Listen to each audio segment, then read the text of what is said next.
Njeguj unutarnji mir kroz prihvaćanje. Shvati i prihvati da su neke stvari izvan tvoje kontrole. Usmjeri se na svoje reakcije, stavove i odluke, puštajući ono što ne možeš promijeniti.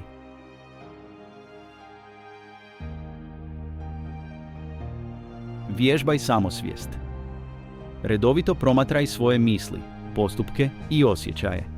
Upoznajući sebe, možeš donositi odluke koje su u skladu s tvojim vrijednostima, a ne reagirati impulzivno.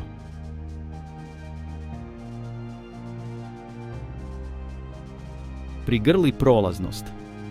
Prepoznaj privremenu prirodu svega, imovine, odnosa, čak i samog života. Ovaj način razmišljanja potiče zahvalnost, smanjuje strah od gubitka i omogućava da se usmjeriš na ono što je zaista važno.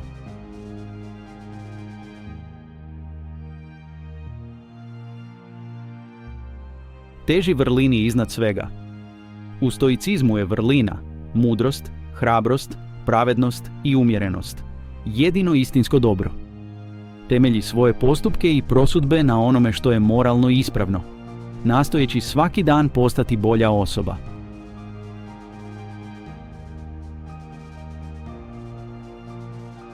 Prihvati bol i teškoće kao prilike za rast. Umjesto da izbjegavaš nelagodu, koristi je za jačanje svoje otpornosti i discipline.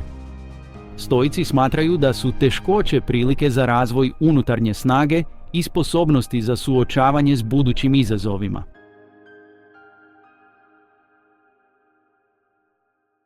Oslobodi se vezanosti za ishode. Postavi svoje namjere i uloži trud, ali ne temelji svoju sreću na rezultatima. To smanjuje stres i razočaranje, omogućujući ti da uživaš u procesu i prihvatiš ishode s ravnodušnošću.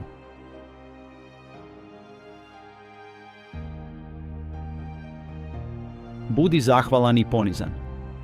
Prepoznaj dobro u svom životu i shvati to kao dar, a ne kao pravo. Poniznost njeguje zahvalnost i drži te prizemljenim, podsjećajući na jednostavnu ljepotu života.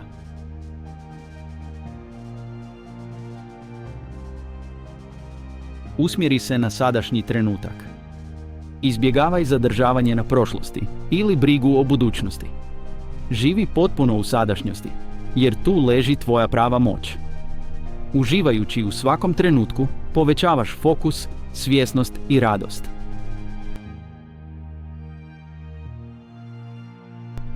Neprestano traži mudrost i samousavršavanje. Prihvati doživotnu posvećenost učenju i samousavršavanju. Mudrost nije krajnje stanje, već kontinuirani proces rasta, refleksije i iskrenosti prema sebi.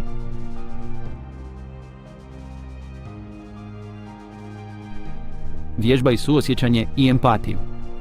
Stoicizam potiče da druge tretiramo s ljubaznošću i razumijevanjem. Prepoznajući našu zajedničku ljudskost, produbljujemo veze i pozitivno doprinosimo društvu.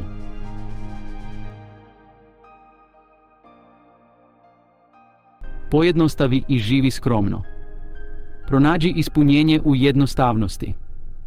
Život bez nepotrebnih želja i materijalnog viška vodi većem zadovoljstvu i miru, omogućavajući ti da se fokusiraš na ono što donosi pravu radost i svrhu.